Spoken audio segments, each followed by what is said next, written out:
Continuamos hoy estudiando el capítulo 9 del Evangelio según San Juan. Y en nuestro programa anterior estábamos considerando la reacción de los padres del hombre que había sido ciego ante el milagro de Jesús. Y dejamos a este hombre que había sido sanado en la corte, respondiendo al segundo interrogatorio que le hacían los judíos. Y la última respuesta que vimos en el versículo 25 que había dado este hombre que había sido sanado fue: una cosa sé, que habiendo yo sido ciego, ahora veo. Y dijimos que este es el testimonio de cualquier pecador que ha sido salvado. Habiendo yo sido ciego, ahora veo. Encontrándome yo en las tinieblas espirituales, ahora estoy disfrutando de la luz espiritual. Cuando antes andaba sin conocer a Cristo, ahora le conozco como mi Salvador personal. Y amigo oyente, esta es la clase de testimonio que deseamos escuchar. Porque el nudo o punto clave de cualquier testimonio es simplemente este: habiendo sido yo ciego, ahora veo. Continuemos hoy leyendo los versículos 26 al 29 de este capítulo 9 del Evangelio según San Juan. Le volvieron a decir: ¿qué te hizo? ¿Cómo te abrió los ojos? Él respondió: ya os lo he dicho y no habéis querido oír. ¿Por qué lo queréis oír otra vez? ¿Queréis también vosotros haceros sus discípulos? Y le injuriaron y dijeron: tú eres su discípulo, pero nosotros discípulos de Moisés somos. Nosotros sabemos que Dios ha hablado a Moisés, pero respecto a ese, no sabemos de dónde sea. Ahora vemos que los fariseos realmente se hallan en un apuro. Hacen los mejores esfuerzos por hallar, aunque sea un pequeño defecto del cual puedan aprovecharse para explicar el milagro que acaba de hacer Jesús. A ellos no les era posible explicarlo todo tan fácilmente, como presumen hacerlo los teólogos y profesores incrédulos de hoy en día. Este hombre está allí mismo y él puede ver lo que hacen. Creemos que el hombre empieza a ver lo que hacen y se pone un poquito sarcástico. Claro que ellos no quieren ser los discípulos de Jesús, le odian. Y el hombre comprende esto, pero pregunta con sarcasmo si es que a ellos les gustaría ser sus discípulos. Hace otra observación interesante. Ahora, los fariseos no solo son tan ciegos que no pueden ver la luz del mundo, sino que también son sordos, y por tanto tampoco pueden oír. Continuemos con los versículos 30 al 34. Respondió el hombre y les dijo: pues esto es lo maravilloso, que vosotros no sepáis de dónde sea, y a mí me abrió los ojos. Y sabemos que Dios no oye a los pecadores, pero si alguno es temeroso de Dios y hace su voluntad, a ese oye. Desde el principio no se ha oído decir que alguno abriese los ojos a uno que nació ciego. Si éste no viniera de Dios, nada podría hacer. Respondieron y le dijeron: tú naciste del todo en pecado, ¿y nos enseñas a nosotros? Y le expulsaron. Las autoridades religiosas le injuriaron. Y usted puede notar una vez más que cuando los hombres no tienen una respuesta, empiezan a usar la burla y la mofa. En realidad, ellos mismos eran los responsables de que el ciego que fue sanado siguiera un razonamiento lógico y llegase a la conclusión de que sólo un hombre de Dios podría hacer tal milagro. En este hombre no había ninguna duda de que había sido sanado, y por tanto está más y más convencido de que este hombre, Cristo Jesús, es de Dios. Ahora recuerde usted que él todavía no había visto a Jesús. Estos líderes religiosos no tienen pues una respuesta, no pueden satisfacer el argumento ni dar una explicación satisfactoria. Los hechos les confunden y les contradicen. ¿Qué hacen entonces? Pues optan por expulsar al hombre. Estas autoridades religiosas debían haberle aceptado, pero en lugar de eso se enojaron y le expulsaron, es decir, le excomulgaron. Ahora eso era una cosa terrible en aquel día. Esta excomunión le excluía del templo y también le excluía de poder participar en la vida comercial. Francamente, hacía de él un paria. Era como si fuese un leproso, porque quedaba excluido de todo lo religioso y social. Pero note usted lo que ocurre ahora. El Señor Jesús aparece en escena. Leamos los versículos 35 al 38. Oyó Jesús que le habían expulsado, y hallándole le dijo: ¿crees tú en el Hijo de Dios? Respondió él y dijo: ¿quién es, Señor, para que crea en él? Le dijo Jesús: pues le has visto, y el que habla contigo, él es. Y él dijo: creo, Señor, y le adoró. Tenemos aquí la escena en que este hombre, que ha sido sanado, tiene su encuentro con Jesús. Este hombre había defendido al Señor Jesús y había ganado en argumento, pero las autoridades religiosas le habían expulsado del templo. Y es cosa maravillosa que precisamente ahora el Señor Jesús se le acerca. Y amigo oyente, Jesús es quien siempre busca al hombre. El Señor ha preparado a este hombre por todo el camino. Ahora es necesario poner su fe en el Hijo de Dios, y el Señor llega entonces donde él con esta pregunta crucial. ¿Crees tú en el Hijo de Dios? Es que el hombre ha pasado por experiencias que le han fortalecido, han aclarado su modo de pensar. El Señor sabe que él está listo para dar este paso final. Este hombre es tan amplio, tan honesto y sincero. Pregunta, ¿quién es el Hijo de Dios para que crea? Se puede ver la ansiedad espiritual de este hombre. Quiere seguir más adelante. Quiere llegar a conocer a Jesús, el Cristo, o sea, el Mesías prometido. Jesús le aseguró que podía ver al Hijo de Dios y que era el mismo Hijo de Dios que le estaba hablando. El hombre entonces creyó y le adoró. Este es uno de los casos más bellos de la fe que tenemos en toda la palabra de Dios. Nuestro Señor Jesucristo llevó a este ciego paso a paso y le trajo a sus pies a fin de que pudiera decir, «Creo, Señor», y le adoró. Así son los pasos que todo pecador debe dar. En el principio todos somos ciegos, somos pecadores perdidos y ni aún vemos nuestra condición perdida. Luego llegamos a Cristo. Él se revela a nosotros y nuestros ojos son entonces abiertos y vemos quién es y lo que Él ha hecho por nosotros. Luego la pregunta es, ¿cree usted? La respuesta de este hombre también puede ser la respuesta suya, amigo oyente, si es que usted quiere ser salvo. Creo, Señor. Y usted entonces se postrará delante de Él para adorarle. Leamos ahora el versículo 39 de este capítulo 9 de Juan. Dijo Jesús, «Para juicio he venido yo a este mundo, para que los que no ven, vean, y los que ven, sean cegados». Esta declaración parece extraña. El Señor dice que hay quienes tienen ojos, pero que no ven. Tienen los ojos físicos y ven las cosas solo desde el punto de vista físico, pero son ciegos espiritualmente. Si un hombre confiesa que es ciego y viene a Jesús como ciego, Jesús le da discernimiento espiritual. El apóstol Pablo escribe en su primera carta a los Corintios capítulo 2 versículo 14, «Pero el hombre natural no percibe las cosas que son del Espíritu de Dios, porque para él son locura, y no las puede entender porque se han de discernir espiritualmente». Amigo oyente, si usted ha entrado en la presencia del Señor Jesús, si ha entrado en la presencia de la luz del mundo, pero todavía dice, ¿qué es la verdad?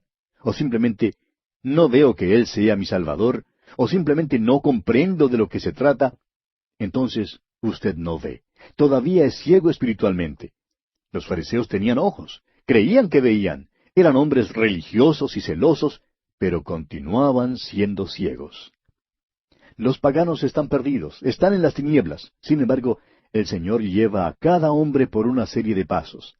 Si hay cualquier hombre que quiera saber de Jesús y que viva en una tierra pagana, estamos seguros que el Señor le alcanzará con el Evangelio. El hombre que se sienta en un banco de la iglesia y oye predicar la palabra de Dios y la proclamación del Evangelio, está en la presencia de la luz. Esa luz revela su ceguera. Jesús dijo allá en Mateo 6:23, «Así que, si la luz que en ti hay es tinieblas, ¿cuántas no serán las mismas tinieblas?» Si usted sabe las verdades en cuanto a Jesucristo, la luz del mundo, pero no las cree, amigo oyente, es ciego y absolutamente no hay nada más que ofrecerle. Si usted ha estado en la presencia del Salvador del mundo y le ha rechazado, no hay entonces otro Salvador que ofrecerle. Continuemos leyendo ahora los versículos 40 y 41 de este capítulo 9 del Evangelio según San Juan. Entonces algunos de los fariseos que estaban con él, al oír esto, le dijeron, ¿acaso nosotros somos también ciegos? Jesús les respondió, Si fuerais ciegos, no tendríais pecado, mas ahora porque decís, vemos, vuestro pecado permanece. Comenzamos con un ciego que fue sanado a fin de que viera tanto física como espiritualmente. Y terminamos con las autoridades religiosas que estaban trágica y completamente enceguecidas, pero que creían que podían ver. En la misma presencia de Cristo, en la presencia de la luz, en la presencia de la revelación de Dios, dijeron que no tenían ningún pecado. Son ciegos y sin embargo dicen que ven. ¿Sabe usted que algunas de las personas más dogmáticas en sus creencias hoy en día son los ateos y aquellos que muestran más devoción a un culto? Dicen que ven, pero son ciegos. rechazan al Señor Jesucristo y por eso su pecado continúa. Amigo oyente, si usted previamente ha rechazado a Jesucristo, o si nunca antes le ha aceptado, abra su corazón y su mente para recibirle ahora mismo. Acompañe al que había sido ciego y diga, una cosa sé, que habiendo yo sido ciego, ahora veo. Creo, Señor. Y entonces adore como Él adoró a Jesús. Y bien, así concluimos nuestro estudio del capítulo 9 del Evangelio según San Juan. Entramos ahora al capítulo 10. Este capítulo es uno de los puntos culminantes de un libro en el cual cada capítulo es sumamente interesante. Creemos que este capítulo 10 del Evangelio según San Juan es uno de los más importantes en toda la Biblia. Este es el capítulo que tiene que ver con el buen pastor y con el hecho de que Él, Jesús, es la puerta del redil. Sin más, entonces, comencemos nuestro estudio leyendo los primeros 2 versículos de este capítulo 10. De cierto os digo, el que no entra por la puerta en el redil de las ovejas, sino que sube por otra parte, ese es ladrón y salteador. Mas el que entra por la puerta, el pastor de las ovejas es. Los antiguos rediles de aquel entonces todavía existen en muchos pueblos en aquella tierra. Había un redil público y por la noche todos los pastores que vivían en aquel pueblo traían sus ovejas al redil para pasar la noche allí. Su costumbre era entregar las ovejas al portero del redil, quien las cuidaba y entonces se iban a sus hogares para pasar la noche. A la mañana siguiente, el portero dejaba entrar a los pastores y ellos entonces llamaban a sus ovejas. Cada pastor llamaba a sus propias ovejas y luego salía por la puerta del redil llevando todas sus ovejas. Ahora creemos que es conveniente aquí recordar que Jesús pronunció estas palabras inmediatamente después de lo ocurrido en el capítulo anterior. Allí las autoridades religiosas comienzan a rechazar públicamente a Jesucristo como su Mesías.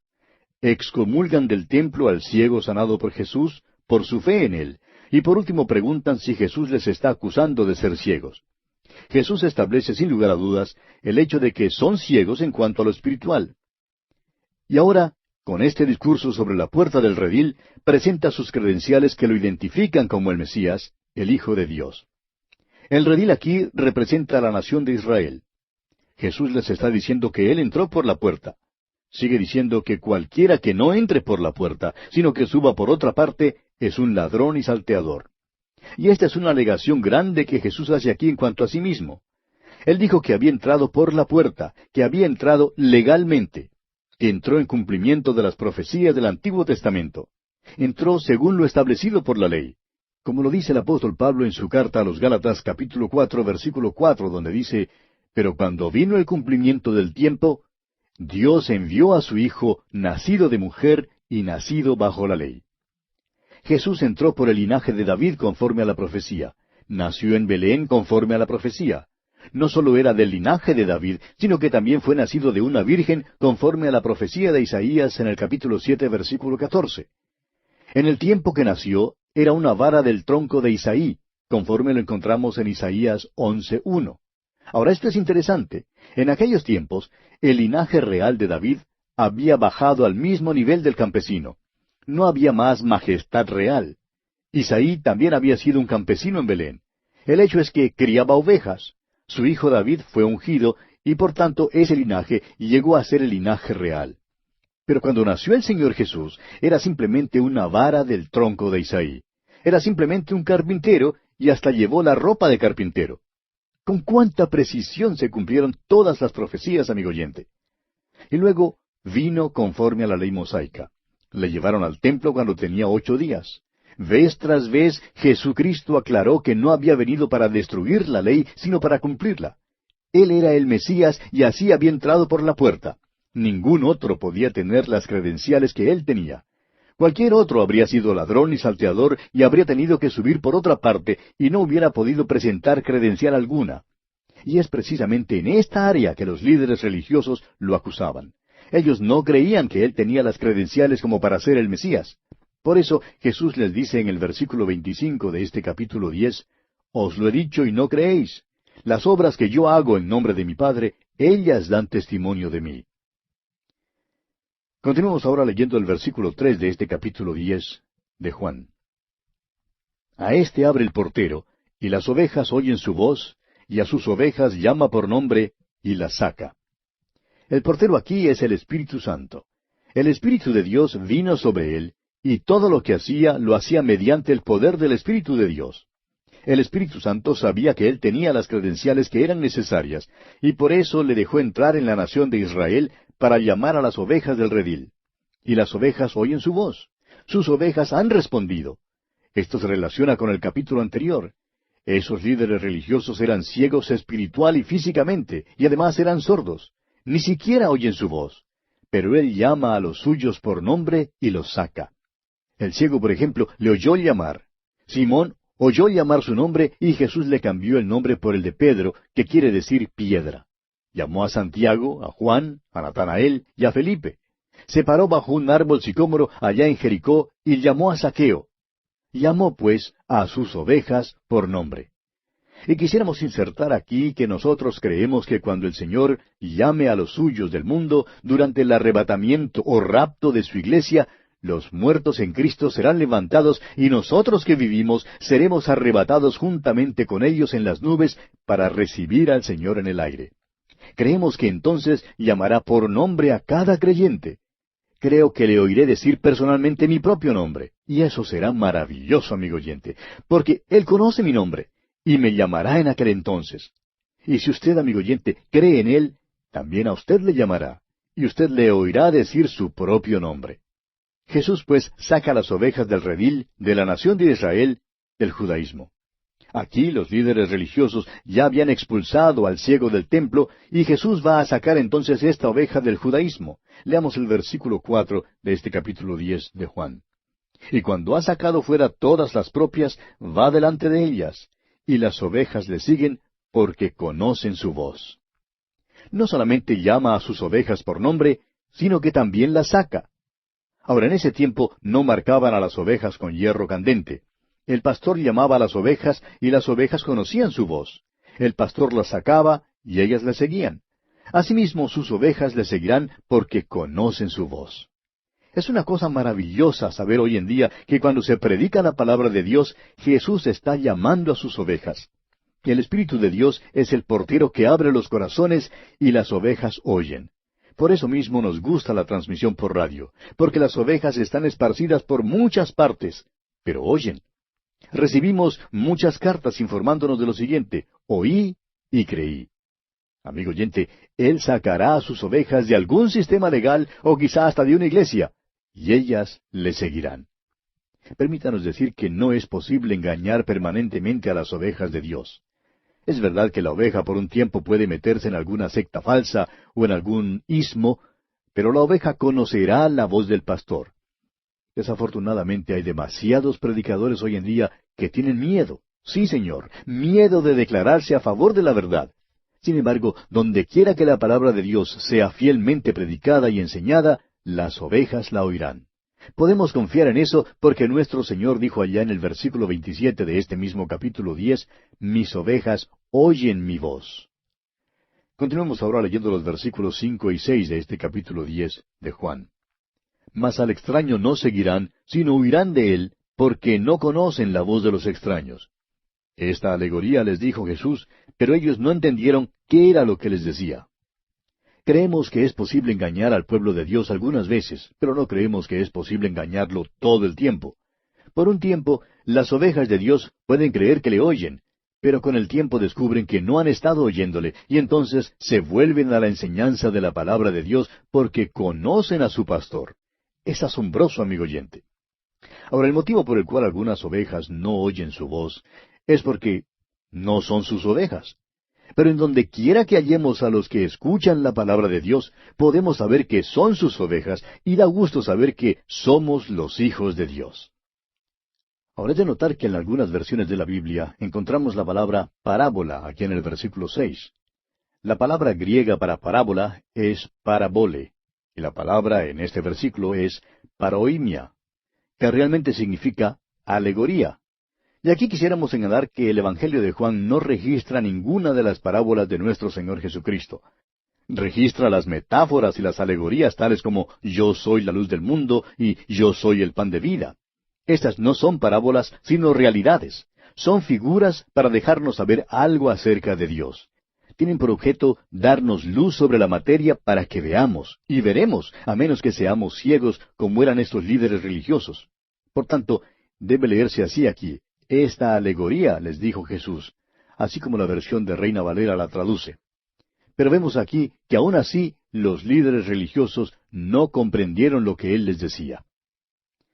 Y aquí, amigo oyente, vamos a detenernos porque nuestro tiempo ha llegado a su fin por el día de hoy.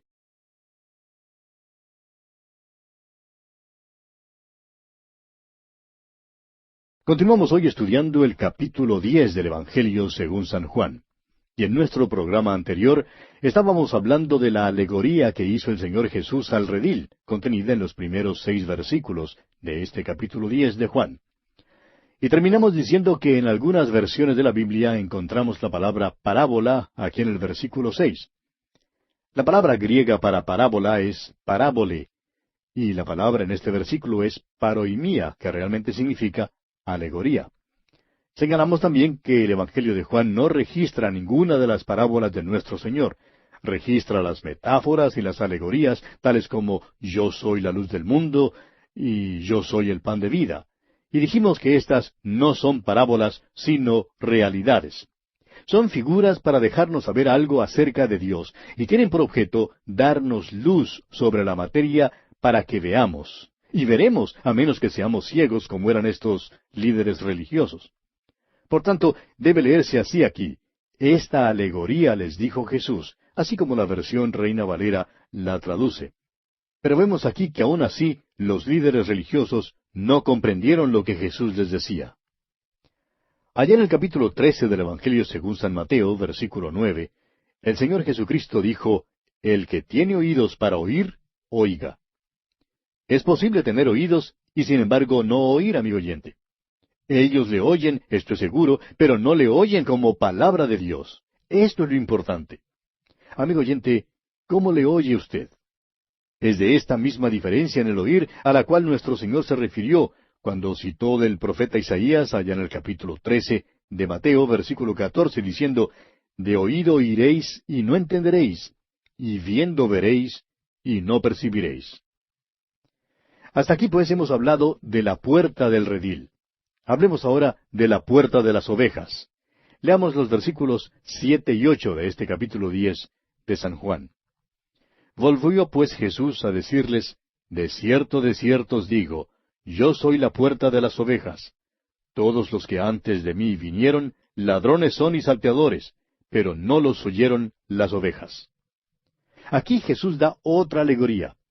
Ha hablado en cuanto a la puerta del redil, pero ahora da otro paso y dice que Él es la puerta de las ovejas. El Señor Jesús es la puerta para los que salen de Israel. Acaban de expulsar de la sinagoga al ciego. Fue echado fuera del redil. Inmediatamente el Señor Jesús vino a este hombre y se reveló a él. Cuando el Señor Jesús se reveló a este hombre, se constituyó en la puerta para él. Este hombre ha sido traído del redil al Señor Jesucristo para seguirle. Esta es la segunda gran verdad que nuestro Señor declara en este capítulo 10 de Juan. Hay un buen ejemplo de esta verdad allá en el libro de Éxodo, capítulo 33, versículos 7 al 11. De costumbre, el tabernáculo permanecía en el centro del campamento de Israel, pero después del pecado de los israelitas, Moisés decidió dejarlo alejado del campamento. Ahora Moisés les dice que si quieren llegar a Dios, tienen que salir del campamento. Cualquiera que quisiera ser identificado con Dios, tenía que apartarse del pecado de la nación de Israel. Nuestro Señor declarará este mismo principio allá en el capítulo 15 de este Evangelio de Juan, cuando dice, Yo soy la vid verdadera, vosotros los pámpanos. La vid en el Antiguo Testamento era un cuadro de la nación de Israel. Jesús está diciendo que ya no es la relación con la nación de Israel, sino la relación con Él, lo que significa la unión de los pámpanos con la vid. Deben salir del judaísmo, de la ley, del ritualismo, y deben venir a Él. Está diciendo que Él es la puerta por la cual tienen que entrar. Ahora recuerde usted que está hablando con las autoridades religiosas y con el ciego. A propósito, algunos de estos mismos hombres acudieron a Jesús después de su resurrección. Qué consuelo es para nosotros el hecho de que Jesús repite que las ovejas no seguirán a los ladrones y salteadores. Es posible que el nuevo creyente por un tiempo se meta en una secta falsa o en un ismo, pero si es una verdadera oveja, seguirá al pastor. Bien, y hablemos ahora de la puerta. Leamos los versículos 9 y 10 de este capítulo 10 del Evangelio según San Juan. Yo soy la puerta. El que por mí entrare será salvo, y entrará y saldrá, y hallará pastos. El ladrón no viene sino para hurtar y matar y destruir. Yo he venido para que tengan vida, y para que la tengan en abundancia. Jesucristo es el camino. Él es el único camino. Usted, amigo oyente, entra y sale por Él. Ha venido para traernos una vida abundante. Es por eso que el apóstol Pedro predicó que en ningún otro hay salvación, porque no hay otro nombre bajo el cielo dado a los hombres en que podamos ser salvos. El ladrón viene para hurtar, para matar y para destruir.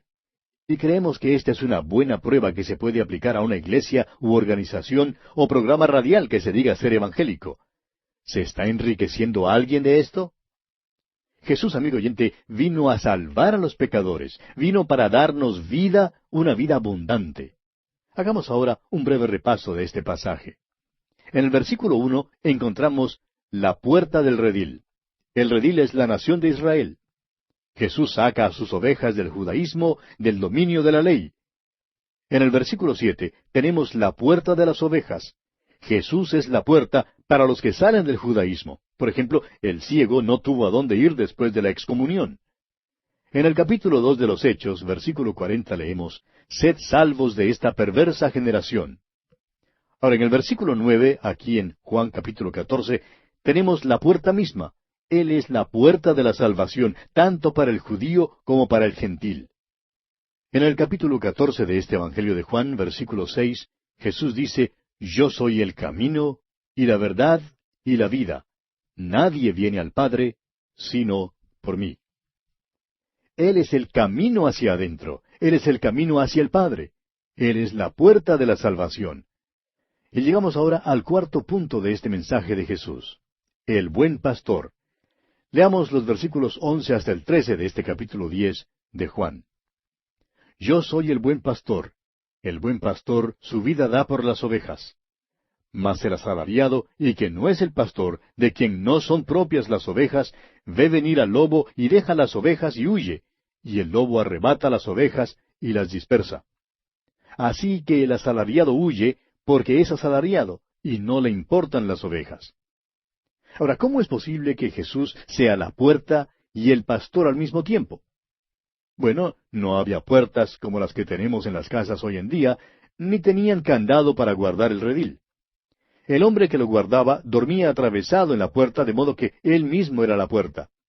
Jesús no es solamente la puerta, sino que también es el que se queda allí mismo en la entrada.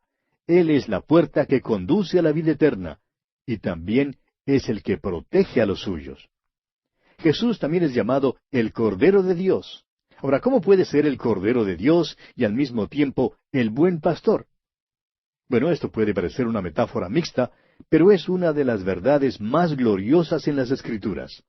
Jesús es el Cordero de Dios que quita el pecado del mundo, conforme lo vimos en el capítulo 1 de este Evangelio, versículo 29. Bajó de la gloria y se identificó con nosotros los que somos las ovejas. El hecho de que llegó a ser un cordero acentúa la humanidad de Jesucristo. Al mismo tiempo, Él es el buen pastor. Solo Él es digno y poderoso para salvarnos, y para poder hacer esto, no dejó de ser Dios. Esto, pues, acentúa la deidad de Jesucristo. Él es el buen pastor, y como buen pastor da su vida por las ovejas. Esto corresponde al Salmo 22 y lo cumple. Describe además su obra pasada. También es el gran pastor, y esto corresponde al Salmo 23.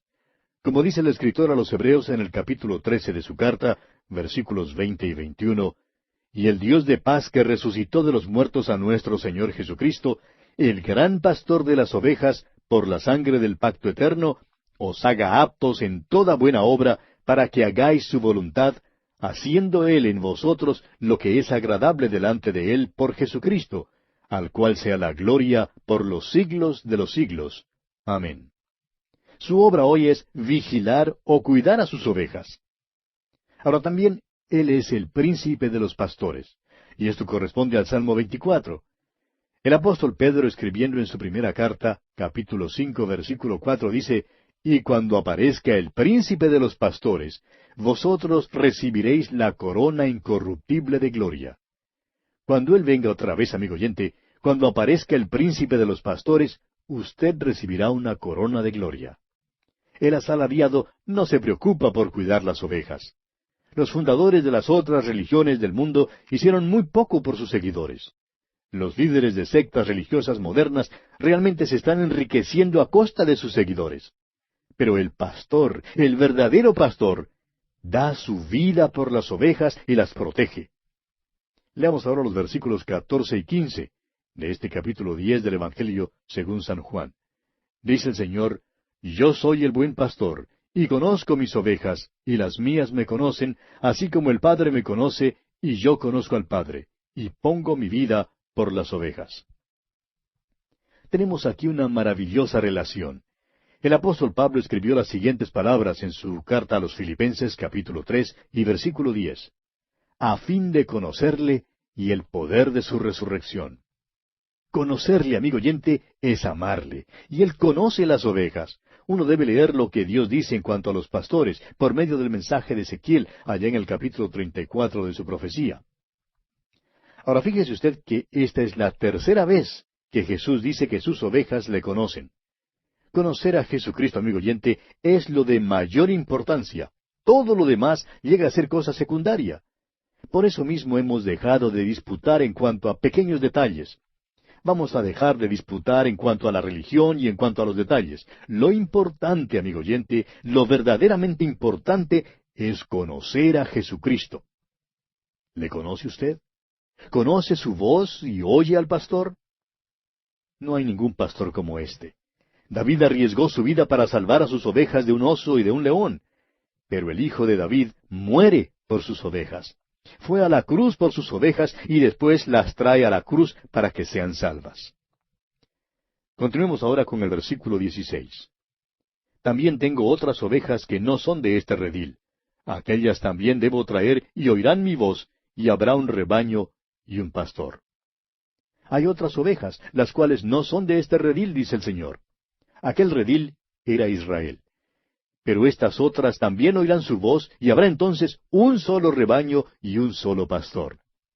Ha habido el redil de Israel, pero ahora habrá un solo rebaño que incluirá al judío, al gentil, al rico, al pobre, al siervo y libre, al varón y la hembra, al negro y al blanco, es decir, gente de todas las naciones y de todas las lenguas y tribus. Continuemos ahora leyendo los versículos 17 y 18 de este capítulo 10 de San Juan. Por eso me ama el Padre, porque yo pongo mi vida para volverla a tomar. Nadie me la quita, sino que yo de mí mismo la pongo. Tengo poder para ponerla y tengo poder para volverla a tomar. Este mandamiento recibí de mi Padre. Dice que todo eso es la voluntad del Padre. El Padre le ama porque murió por nosotros. Nosotros también, pues, debemos amarle porque Él murió por nosotros. Ofreció su alma en ofrenda por el pecado. Durante estas 3 horas de tinieblas, Dios el Padre puso sobre Él el pecado del mundo y sufrió el castigo por usted y por mí, amigo oyente. El buen pastor dio su vida por las ovejas. El Señor Jesús declara aquí en el versículo 18, con toda claridad, que Él da su vida voluntariamente. Jesucristo mantuvo el completo control de cada aspecto de su propio juicio. Él fijó la hora de su muerte. Los judíos dijeron que no debía ser prendido ni muerto en un día de fiesta, porque podría desencadenar un alboroto del pueblo, pero es un hecho que fue crucificado en un día de fiesta. Nunca fue más majestuoso que cuando fue a la cruz, y si uno lee con cuidado los evangelios, amigo oyente, se da cuenta de que entonces en verdad el gobierno romano fue juzgado. La nación de Israel fue juzgada, y usted y yo, amigo oyente, fuimos juzgados. Él no tuvo que morir, sino que murió voluntariamente por los pecados de todo el mundo. El escritor a los Hebreos dice en el capítulo 12 de su carta, versículo 2, puestos los ojos en Jesús, el autor y consumador de la fe, el cual por el gozo puesto delante de él, sufrió la cruz, menospreciando el oprobio. Ningún hombre pudo tocarle sin su permiso. Alegó tener poder para poner su vida y volverla a tomar. Continuemos ahora con los versículos 19 al 21. Volvió a haber disensión entre los judíos por estas palabras. Muchos de ellos decían, «Demonio tiene y está fuera de sí. ¿Por qué le oís?» Decían otros, «Estas palabras no son de endemoniado. ¿Puede acaso el endemoniado abrir los ojos de los ciegos?» Hay una división. ¿Por qué? Porque algunos son ovejas y otros no lo son. Las ovejas oirán y los otros no oirán. La cuestión todavía es la misma hoy en día, como lo fue en aquel entonces. O el Señor Jesucristo era un loco, o es el Salvador del mundo. O tiene demonio, o es el Hijo de Dios. Siempre ha habido esa división. Cuando el apóstol Pablo predicó allá en Atenas, algunos creyeron y otros no creyeron. Cuando nosotros predicamos, algunos creen y otros no creen. No podemos esperar que sea de otro modo. Creemos que los teólogos que se autoidentifican como liberales son los hombres más inconsecuentes e ilógicos que hay. Jesucristo no puede ser un buen maestro y un gran ejemplo sin ser el Hijo de Dios. O es un fraude o es el Hijo de Dios. Uno no puede ser liberal y todavía ser consecuente. Jesús o es un loco o es el Dios y Salvador suyo y mío, amigo oyente. Veamos ahora cómo Jesús afirma su deidad. Veamos el versículo 22 de este capítulo 10 de Juan. Celebrábase en Jerusalén la fiesta de la dedicación. Era invierno. La fiesta de los tabernáculos se celebraba en la última parte del mes de octubre y la fiesta de dedicación en los últimos días de diciembre. Y por tanto, hay un intervalo aquí de 2 meses. En esta fiesta se recordaba el tiempo cuando Judas Macabeo libertó el templo de Antíoco Epífanes, el sirio, quien lo había contaminado. Esto ocurrió en el año 167 antes de Cristo y todavía se celebraba en el tiempo de nuestro Señor. La expresión «era invierno» es simbólica del hecho de que Jesús no tiene más que ver ahora con la nación de Israel. De aquí en adelante, en el Evangelio según San Juan, Jesucristo solo habla a los suyos. No habrá otro llamamiento público. Ahora es demasiado tarde para la siega. El Cordero de Dios se recluye en preparación para ir a la cruz y para morir por los pecados del mundo. Amigo y hermano que nos escucha, permítanos recordarle que es posible divertirse por demasiado tiempo. Es invierno para usted, y vendrá el día cuando no le será posible testificar más. Si usted va a testificar, mejor es que lo haga ahora. Por otra parte, si usted nunca ha aceptado a Jesucristo como su Salvador personal, permítanos recordarle que el invierno puede venir también en cuanto a esto. Sí, amigo oyente, llegará el tiempo cuando ya será demasiado tarde para ser salvo. Uno puede persistir en rechazar al Señor Jesucristo tantas veces que al final ya no podrá aceptarle. El profeta Jeremías dice en el capítulo 8 de su profecía, versículo 20, «Pasó la siega, terminó el verano, y nosotros no hemos sido salvos». Volviendo ahora al capítulo 10 del Evangelio según San Juan, leamos los versículos 23 y 24. «Y Jesús andaba en el templo por el pórtico de Salomón. Y le rodearon los judíos y le dijeron, ¿Hasta cuándo nos turbarás el alma? Si tú eres el Cristo, dínoslo abiertamente. Había allí un gran pórtico que era para los gentiles, es decir, para los que no eran judíos. Nuestro Señor ya no entra, es invierno, y anda por el pórtico de Salomón.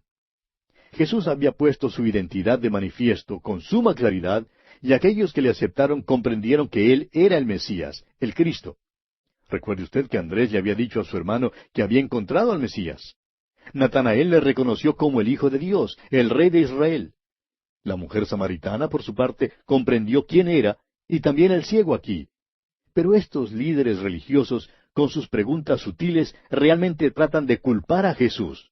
Hacen creer que Jesús es culpable de no dar suficiente información, cuando la verdad es que la culpa es de ellos por no querer creer lo que Dios les había revelado. Pues bien, Él ha revelado que Él es el Mesías. Y ahora lo declara una vez más. Leamos los versículos 25 y 26 de este capítulo 10 del Evangelio según San Juan. Jesús les respondió, «Os lo he dicho y no creéis. Las obras que yo hago en nombre de mi Padre, ellas dan testimonio de mí. Pero vosotros no creéis, porque no sois de mis ovejas, como os he dicho. Jesús le dice que Él tiene las evidencias de que es el Mesías. Sus obras dan testimonio de ello. Había nacido en el linaje de David conforme a la profecía. Fue presentado por Juan el Bautista. Ningún hombre jamás enseñó como Él enseñó. Ningún hombre había podido redarguirle de pecado. Cuando Juan el Bautista envió a sus discípulos a que indagaran si Jesús era el Mesías o si debían buscar a otro, Jesús les mandó que fueran y contaran a Juan el Bautista las obras que él hacía. Y así Juan el Bautista sabría si él tenía las credenciales del Mesías o no. Es que su enseñanza, su vida y sus milagros demostraron que él era el Mesías. El problema no radicaba en la falta de credenciales por parte de Jesús. El problema estaba en el corazón que no cree. No creyeron, y el hecho de que no creyeron demostraba que no eran sus ovejas. Y bien, amigo oyente, vamos a detenernos aquí porque se nos agotó el tiempo. Continuaremos en nuestro próximo programa.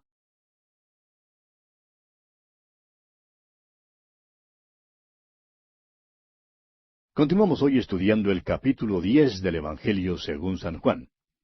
Y en nuestro programa anterior dejamos a Jesús rodeado por los judíos, quienes le dijeron que si Él era el Cristo, que lo dijera abiertamente. A lo cual Jesús respondió que ya Él lo había dicho, pero que ellos no querían creer. Las obras que Él hacía en nombre de su Padre, ellas daban testimonio de Él. En otras palabras, Jesús les dice que Él tiene las evidencias de ser el Mesías. Sus obras dan testimonio de ello. O sea que su enseñanza, su vida y sus milagros demostraban que Él era el Mesías. El problema, pues, no radicaba en su falta de credenciales. El problema estaba en el corazón que no creía. No querían creer, y el hecho de que no querían creer demostraba que no eran sus ovejas. Ese es, pues, el lado negativo. Veamos ahora el lado positivo que Jesús declara. Leamos los versículos 27 hasta el 30 de este capítulo 10 de Juan. Mis ovejas oyen mi voz, y yo las conozco y me siguen. Y yo les doy vida eterna, y no perecerán jamás, ni nadie las arrebatará de mi mano. Mi Padre que me las dio es mayor que todos, y nadie las puede arrebatar de la mano de mi Padre. Yo y el Padre, uno somos. Sus ovejas oyen su voz. Le siguen, es decir, que la marca de pertenencia en las ovejas es la obediencia. ¿Quiere usted saber si una persona es salva o no, amigo oyente? Entonces, fíjese cómo es su relación con Cristo y si le está obedeciendo. Recuerde usted que el sacerdote en el Antiguo Testamento tenía que tener puesta la sangre sobre el lóbulo de su oreja derecha. Cuando era consagrado, la sangre era puesta sobre el lóbulo de la oreja derecha. El Espíritu de Dios tenía que abrir su oído porque, como dice el apóstol Pablo en su primera carta a los Corintios, capítulo 2, versículo 9, cosas que ojo no vio, ni oído oyó, ni han subido en corazón de hombre, son las que Dios ha preparado para los que le aman. Dios tiene que revelárnoslas por su Espíritu.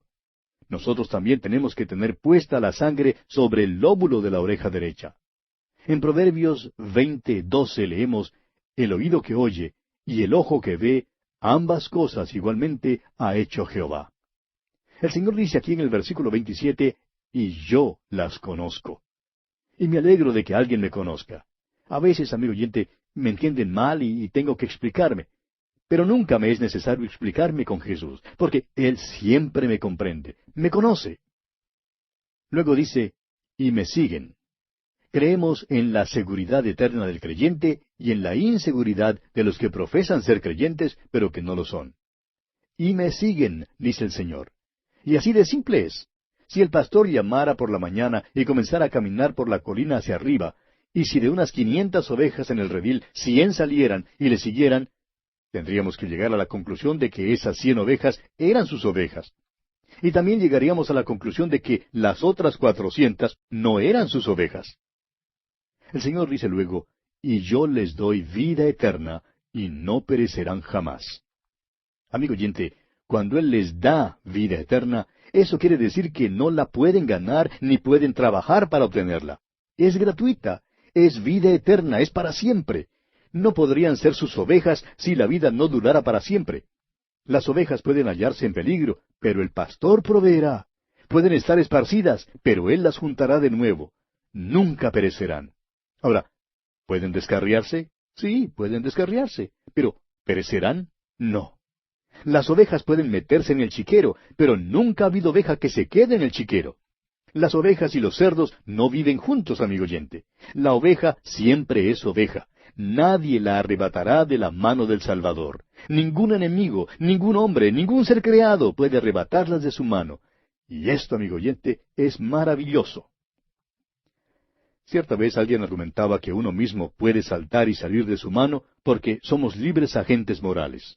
Pero escuche usted el pasaje. Realmente dice, ningún ser creado las arrebatará de mi mano. Él es el pastor, Él es Dios.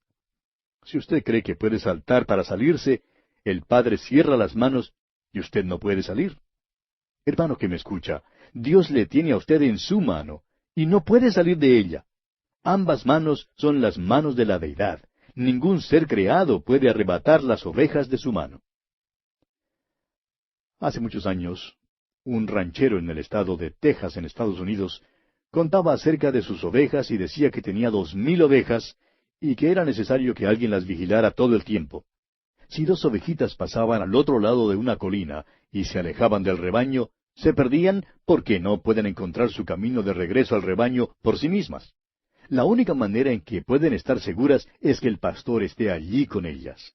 Si un lobo se acercaba para comerse una de ellas, uno creería que la oveja sería lo suficientemente inteligente como para decirse, bueno, se comió a mi hermanito, pues lo mejor es que vuelva para juntarme con el resto del rebaño. Pero ella no sabe a dónde ir. Todo lo que hace es balar y dar vueltas, y por fin sirve de postre al lobo.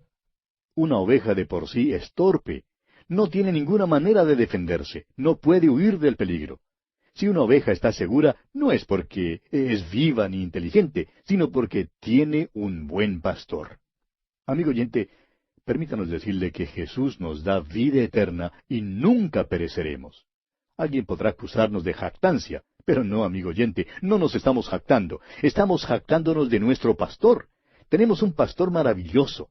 Él no perderá ninguna de sus ovejas. Si comienza con 100, no terminará con 99. Si una se pierde, irá a buscarla. Ninguna perecerá.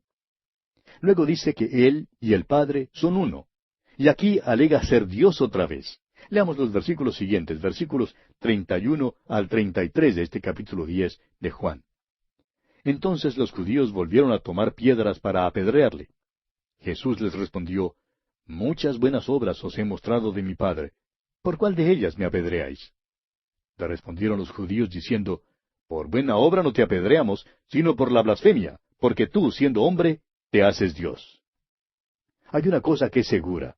En aquel entonces, aquellos que le oyeron comprendieron muy bien que se hizo igual a Dios. Tenía sus credenciales.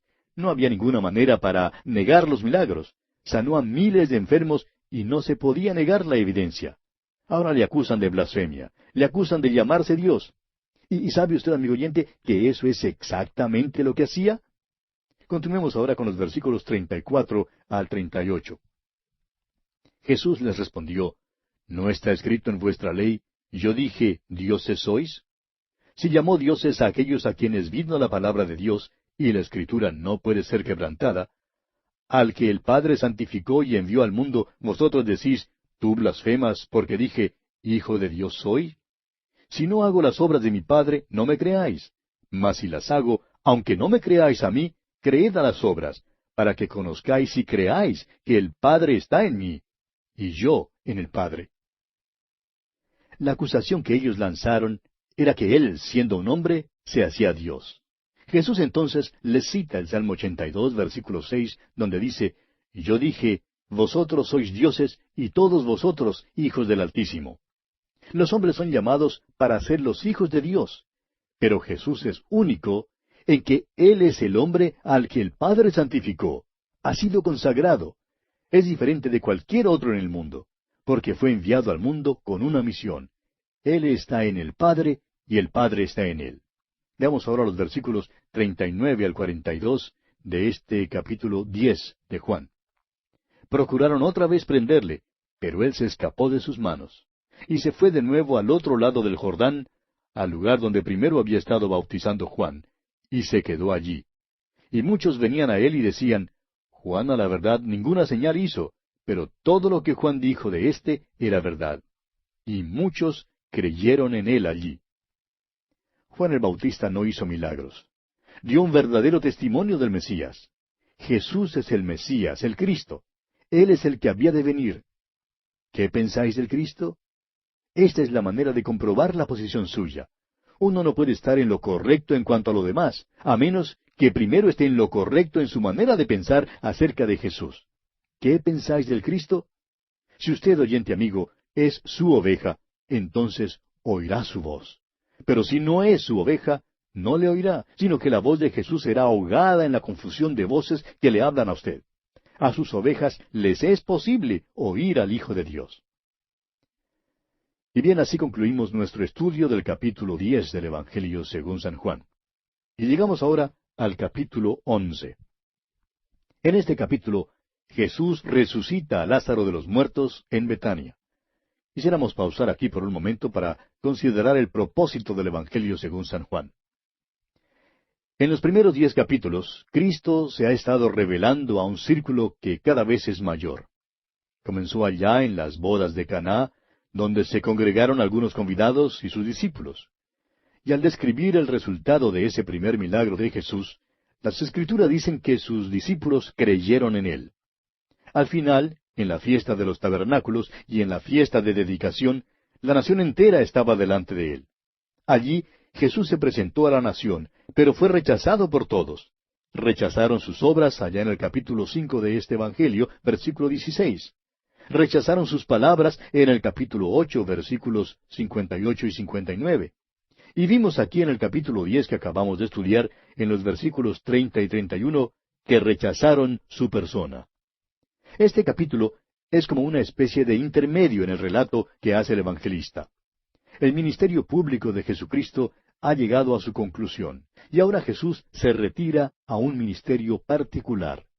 Concentra ahora sus esfuerzos en alcanzar a individuos y ya no se extiende a la nación.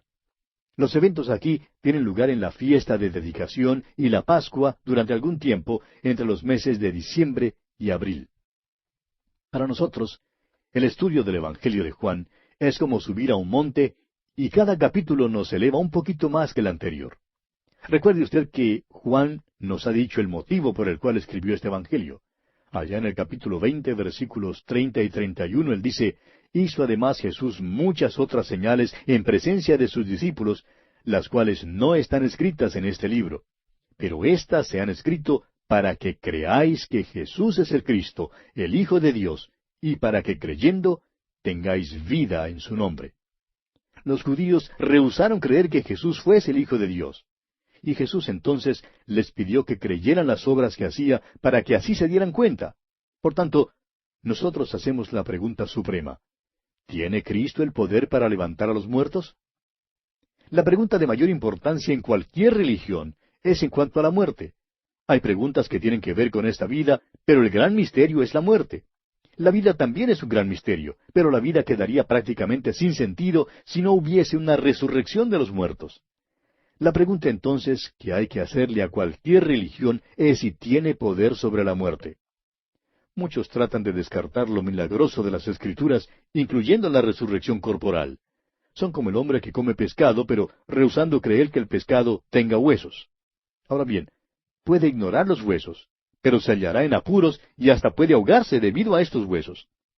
Pues hacemos lo mismo si tratamos de descartar los milagros de la Biblia. Allí están. Hay personas que dicen que quieren una religión que esté involucrada con lo presente y no una que esté preocupada solo en lo futuro. Creen que la esperanza de la resurrección es solamente para el más allá. Pero no, amigo oyente, es para ahora mismo. Es una esperanza práctica y no teórica. Cristo nos ofrece muchos beneficios ahora mismo, pero el más grande de todos los beneficios es la vida eterna. Es pues muy práctico hacer la pregunta, ¿resucitarán los muertos?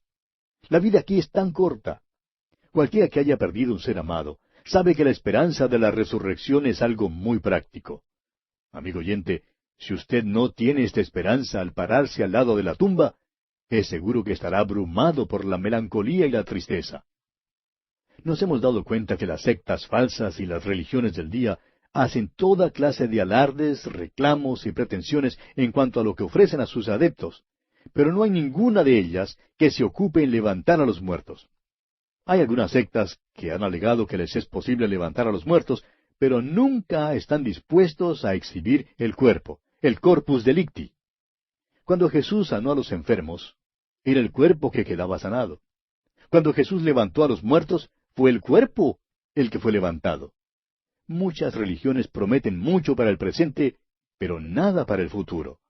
Es como el darle un sonajero a un bebé para que juegue con él en esta vida.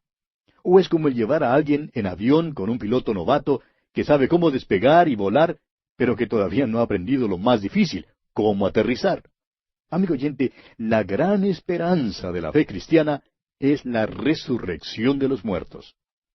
Los evangelios nos cuentan de 3 incidentes en los cuales Jesús resucitó a los muertos. Primero, tenemos el caso de la niña de 12 años que acababa de morir. Este relato lo podemos encontrar en el Evangelio según San Mateo, capítulo 9, versículos 18 al 26. En Marcos, capítulo 5, versos 22 al 43. Y en el Evangelio de Lucas, capítulo 8, versículos 41 al 56. Tenemos luego el caso del joven camino al sepulcro que se relata en Lucas capítulo 7, versículos 11 al 15. Y entonces, en tercer lugar, encontramos el caso de Lázaro, un hombre ya mayor, quien había estado muerto por 4 días y había sido sepultado. Y este lo encontramos aquí en el capítulo 11 de Juan, versículos 1 al 46. Notará usted que no hay ninguna separación, ninguna brecha entre generaciones. De toda edad, todos son levantados de la muerte por el poder de Jesucristo. Además, la Biblia declara que los apóstoles Pablo y Pedro levantaron a muchos muertos, y decimos un aleluya a eso. Permítanos ser más específicos aquí y declarar que mientras es verdad que estos fueron levantados de los muertos, esta no es la resurrección en el más amplio sentido de la palabra. Lo que ocurrió entonces fue más bien una restauración a la vida. Pero la resurrección misma es un evento venidero que aún no se ha cumplido. El apóstol Pablo confirma esto en su primera carta a los Corintios, capítulo 15, versículos 42 al 44, donde leemos: Se siembra en corrupción, resucitará en incorrupción. Se siembra en deshonra, resucitará en gloria. Se siembra en debilidad, resucitará en poder. Se siembra cuerpo animal, resucitará cuerpo espiritual.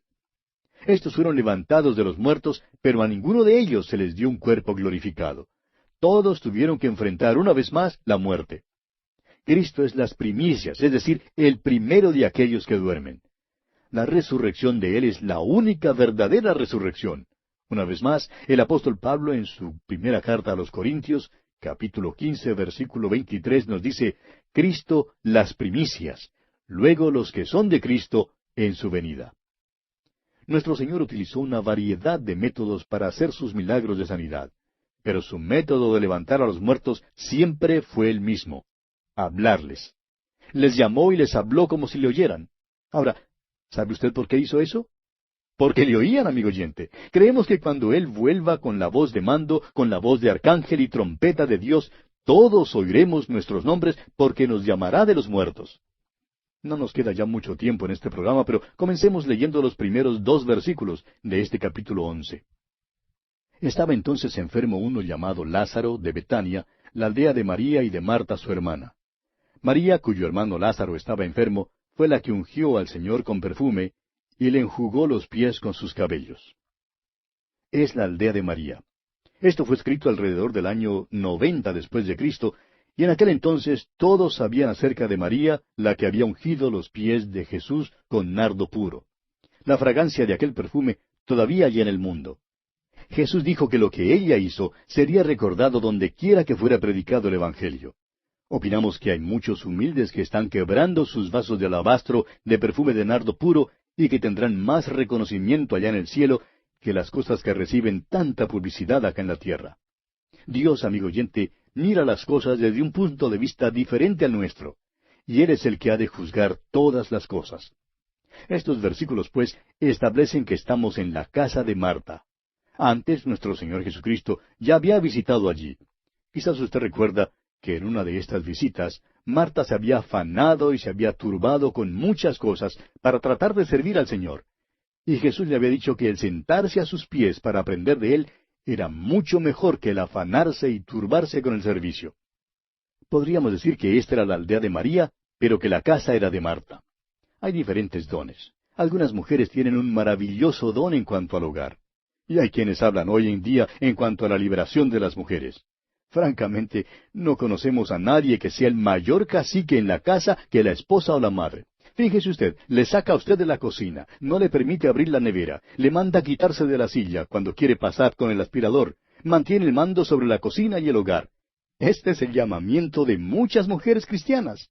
Hay muchas otras también que tienen como su don un ministerio fuera del hogar. Enseñan las clases bíblicas, las clases para niños y trabajan en la iglesia. Pero recuerde, amigo oyente, que la mujer que sirve en su hogar está sirviendo al Señor y que la mujer que sirve fuera del hogar también sirve al mismo Señor. Y bueno, vamos a detenernos aquí porque se nos acabó el tiempo.